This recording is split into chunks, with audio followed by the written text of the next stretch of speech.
gyvenvietės, juo prausėsi, prie jo ilsėjusi, vandeniu gydėsi ligas. Požeminiai šaltiniai šimtmečiais buvo pagrindiniai mūsų protėvių geriamo vandens ištekliai. Tačiau jie yra nematomi ir sunkiai pasiekiami. Žinodami šią paslaptį, žmonės nuo seno kasdavo šulinius. Šulinys ar gręžinys tai paprasta dirbtinė ertmė žemėje, kurios tik dalį užpildo slėgio neturintis požeminis vanduo. Deja, tokius negilius šulinius nesunku užteršti.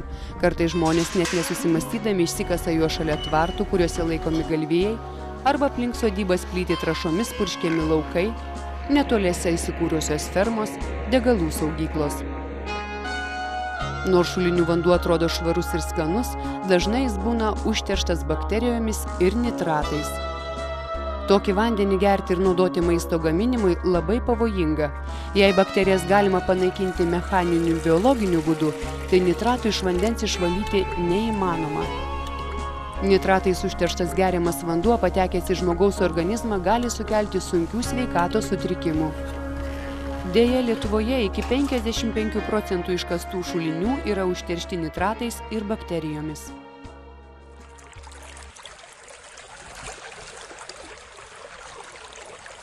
Daugelis Lietuvos kaimų, gyvenviečių, net miestelių neturi tinkamų valymo įrenginių.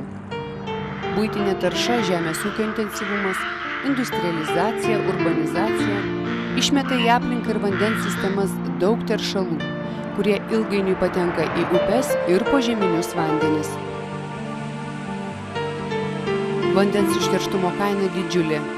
Tokio vandens negalima gerti, pavojinga maudytis jame ir žvejoti. Užteršto vandens valymas ir taršos kontrolė atsilieka nuo paties teršimo proceso, todėl sparčiai blogėja paviršinio ir požeminio vandens kokybė.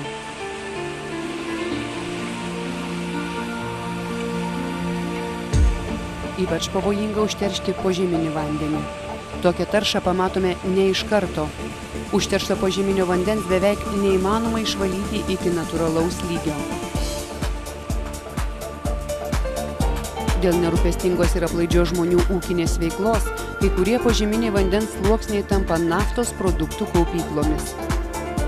Požeminis vanduo lygiai taip pat keliauja požeminėmis upėmis, todėl visiškai neaišku, kur ir kada žemės paviršiuje, ar kur nors po vandeniu, galbūt net jūros dugne atsivers naujos dvokiančios versmės. Sunki užteršto vandens našta gula ant kiekvieno mūsų pečių ir sąžinės.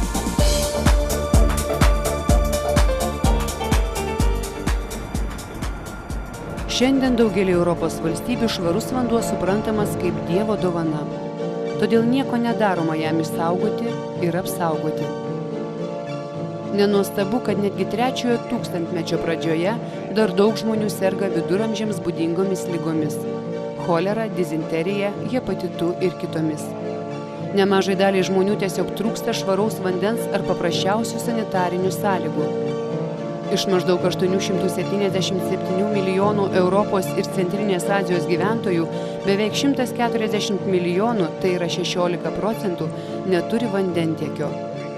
85 milijonai, 10%, neturi reikiamų sanitarinių sąlygų. O 41 milijonas, tai yra 5%, iš viso neturi sveiko geriamojo vandens.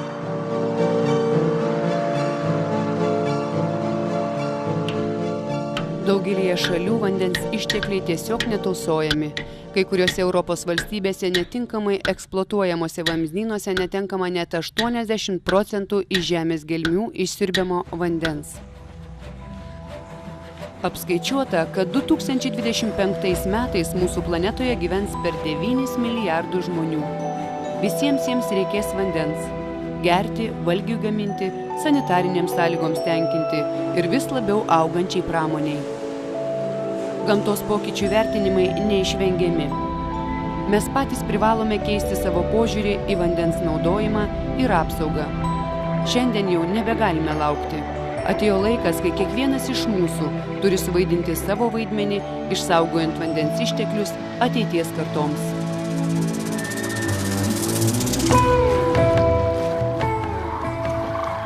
Tuo metu gamta vis labiau žeidžiama žmogaus veiklos tęsia nenutrūkstamą gyvybės ratą. Saulė šildo žemę, griaudžia griaustiniai, lyja lietus, šniokščia upės, auga medžiai. Tikėkime, kad ir žmonija kūrė modernias idėjas ir puoselėja naujas viltis apie ateitį, kurios neįsivaizduojame be visai žemės gyvybei taip reikalingo vandens.